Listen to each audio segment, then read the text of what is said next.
Karen's crowbar gleamed under the streetlight, her smug grin practically screaming, "I own this neighborhood." Too bad my security camera was about to turn her little power trip into a viral felony expose. It all started 3 months ago when I, Ethan Caldwell, moved into the quiet cul-de-sac of Willow Grove, a suburban haven where every lawn was manicured to HOA perfection. I'd bought a sleek electric car, a Tesla Model I cause. Well, gas prices were bleeding me dry, and I liked the idea of sticking it to big oil. Little did I know, my eco-friendly choice would make me the prime target of the neighborhood's self-appointed dictator, Karen Whitaker, and her equally insufferable sister, Brenda. Karen was the HOA president, a woman whose presence was as overbearing as her physique. She waddled around in floral capris, her bleach blonde hair piled high, barking orders about mailbox colors and hedge heights.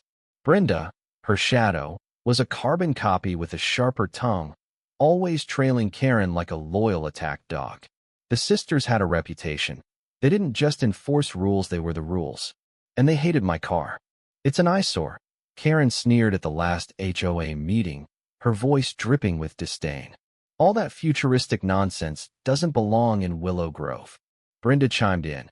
"It's probably bad for the environment anyway, with all those batteries." The irony was thicker than their combined waistlines. The conflict boiled over on a muggy August evening.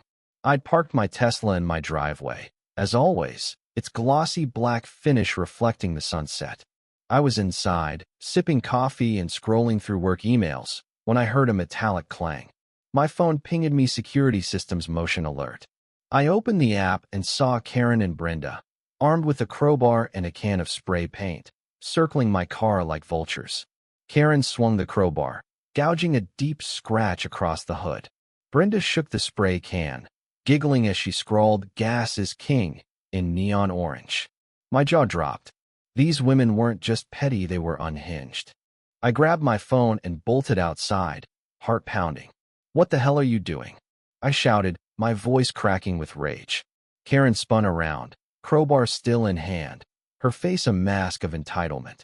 "This is for the good of the neighborhood," she snapped. "Your car's a blight, Ethan. We're sending a message." Brenda smirked, pointing the spray can at me like a weapon. "You think you're so special with your fancy electric toy. We're taking it down a peg."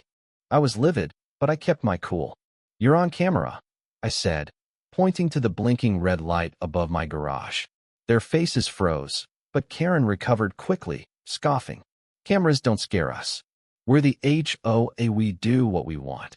Brenda nodded, spraying another streak of paint across my windshield. I clenched my fists, resisting the urge to snatch the crowbar and give them a taste of their own medicine. Instead, I dialed 911. The police arrived in under 10 minutes, lights flashing, drawing neighbors out of their homes like moths to a flame.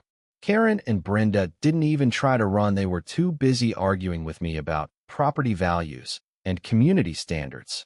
Officer Ramirez, a no-nonsense cop with a buzz cut, stepped out of his cruiser and surveyed the damage. "Ladies," he said, his tone flat, "vandalizing property is a crime. And this," he gestured to my car, now a canvas of scratches and paint, "this is felony-level damage." Karen's face went from smug to ghostly pale. "Felony?" she sputtered. "This is just a little neighborhood dispute." Brenda, suddenly less confident, stammered, "We were just teaching him a lesson." Ramirez raised an eyebrow. "A lesson that'll cost you up to 7 years if convicted. Step over here, please." As he read them their rights, I couldn't help but feel a grim satisfaction. The sisters' reign of terror was crumbling, and my camera had caught every second of it. The next day, I uploaded the footage to the neighborhood's private Facebook group. I didn't add much commentary, just the video, titled HOA Justice. Within hours, it had hundreds of views, likes, and comments. Neighbors I'd never met were outraged, sharing stories of Karen and Brenda's bullying, fining Mrs. Jenkins for her rosebushes being too red, threatening Mr. Patel over his kid's basketball hoop. The video spread beyond Willow Grove, hitting local news outlets, and even trending on X for a hot minute. The hashtag HOA Karen Takedown was born, complete with memes of Karen's crowbar swing remixed to dramatic music. But the real fallout came at the next HOA meeting. Karen and Brenda, out on bail, showed up expecting to rally their loyalists. Instead, they faced a room of fed-up neighbors. Mrs. Jenkins, a sweet retiree with a spine of steel, stood up first. "You've terrorized us for years," she said, her voice trembling with anger. "You don't get to hide behind rules anymore." Mr. Patel followed, holding up a petition to dissolve the HOA entirely. It had over 200 signatures. Karen tried to interrupt, but the crowd shouted her down. Brenda, for once, stayed silent, her face buried in her hands. The sisters' downfall wasn't just social, it was legal. The felony vandalism charges stuck, thanks to my crystal-clear footage. At the trial, Karen tried to play the victim, claiming she was protecting the neighborhood's aesthetic. The judge wasn't buying it. "You took a crowbar to a man's property," he said, his voice like gravel. "That's not protection. That's destruction." Karen got 2 years in prison. Brenda, an accomplice, got 1. The courtroom was silent as they were led away, Karen's floral capris replaced by an orange jumpsuit. I won't lie, watching them face the consequences felt good. But it wasn't just about revenge. The ordeal exposed how power, even in a tiny suburban fiefdom, can corrupt when left unchecked. Karen and Brenda thought they were untouchable, that their HOA badge gave them a free pass to bully and destroy. They didn't count on accountability or a 4K security camera. Willow Grove changed after that. The HOA was disbanded, replaced by a voluntary neighborhood council focused on community, not control. My car, repaired with the sisters' court-ordered restitution, gleamed again in my driveway. Neighbors started waving instead of whispering.